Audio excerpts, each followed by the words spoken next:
The Battle of Basus, which raged in the Arabian lands for about 40 years, as mentioned in historical accounts and pre-Islamic poetry, was not merely a sudden conflict following the killing of the she-camel grazing in a land not belonging to its owners.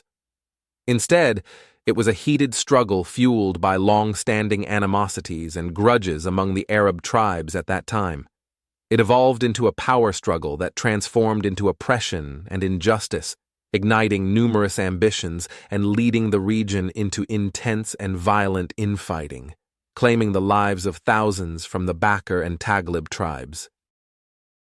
With all due respect and appreciation for the sanctity of the camel in Arab society, especially during the pre-Islamic era and the early days of Islam, as well as the verses of the Quran that extensively spoke about the sacred camel referred to as the camel of Allah in Surah Ash-Shams, and how it was killed by the people of Thamud residing in the Hijaz region, the Basus War, in a different interpretation, did not erupt merely due to the killing of Sarab, the camel of Basus Sa'ad bint Manikad.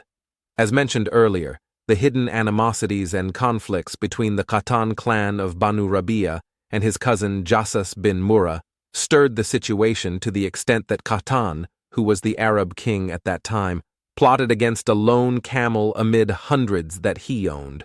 He tracked and aimed his arrow at her to kill her. Not content with that, he also denied his distant relatives the right to let their camel graze on his land, escalating the dispute and forcing them out of their land, depriving them of water whenever they found a well or a fresh spring. The tribe of Bakr set out in search of water until they reached a spring called Shabith, inhabited by the northern Arabs who lived in the Hijaz and Najd. As soon as they settled and quenched their thirst, Qahtan and his men followed, denying them water again. He made them wander in the vast deserts until thirst nearly killed them. They reached an area called Adnaib, where they pitched their tents, drank, and then Qahtan arrived late. Jassas and his companions from Bakr had already reached their limit, their souls overflowing from the concealed conflict and the gross injustice they had endured. Jassas engaged in a heated dispute with his cousin and the husband of his sister, mentioning the incident of the camel of his aunt Sa'ad bint Manikad and the subsequent tyranny. It almost led him to kill them from thirst.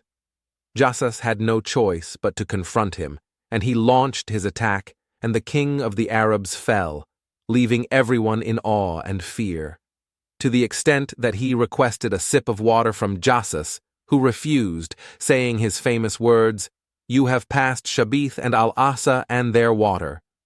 He repeated the request to Amr bin al-Harith, who did not respond. Instead, he unsheathed his sword and stabbed him to death. Upon learning about the killing of Kulayb, the Arabs erupted in anger. Jassas fled to the deserts to escape a perilous fate. The tribe of Taghlib sent men to negotiate with their relatives in the Bakr tribe, particularly with Murrah ibn Dhul al-Shaybani, Jassas's father. They addressed him, as mentioned verbatim in the unique book Kitab al-Uqd and the book Al-Mufassal fi Tarikh al-Arab Qabl al-Islam.